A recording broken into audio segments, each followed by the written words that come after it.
CIA, ISI, raw, Mossad क्या है ये और कैसे काम करते हैं ये? दुनिया के 4 सबसे बड़े खुफिया एजेंसियों में से एक हैं ये।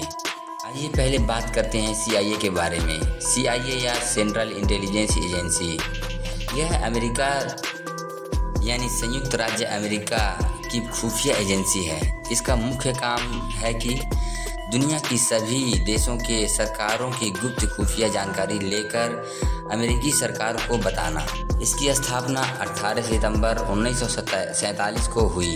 इसका मुख्यालय लॉन्गली मैकलिन वर्जीनिया है, जो कि दुनिया की सबसे खतरनाक खुफिया एजेंसी है।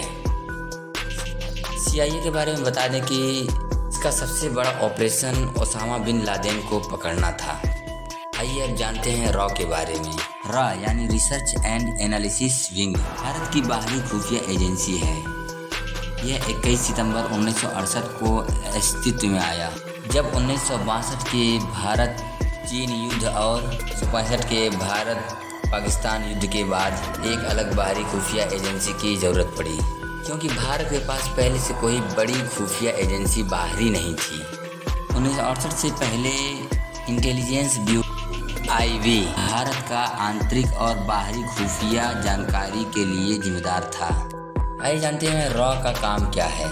विदेशी खुफिया जानकारी इकट्ठा करना, गुप्त ऑपरेशन करना, विदेशी सरकारों और सेना की गतिविधियों पर नजर रखना, अंतर्राष्ट्रीय जनता के मन में भारत के प्रति जागरूकता बढ़ाना, देश पर होने वाले आतंकी हमले से सुरक्षा करना, विदेशी साजिशों को नाकाम करना, भारतीय नीति निर्माताओं को सलाह देना।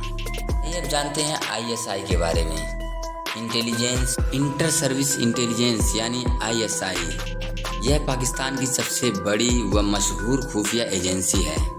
ISI के बारे में कुछ खास बातें। ISI का मुख्यालय इस्लामाबाद में है। ISI के प्रमुख को लेफ्टिनेंट जनरल यानी मेजर जनरल रैंक का महानिदेशक DG कहा जाता है। ISI में पाक सेना के 3 अंगों के अधिकारी काम करते हैं। ISI सशस्त्र बलों के खुफिया निदेशालयों के कामकाज को मैनेज करता है। ISI सैन्य और बाहरी खुफिया जानकारी इकट्ठा करने का एकमात्र संगठन है। ISI पर आतंक बढ़ाने का आरोप भी लगता है। ISI को पाकिस्तानियों के बीच दुष्ट और सर्वज्ञ माना जाता है।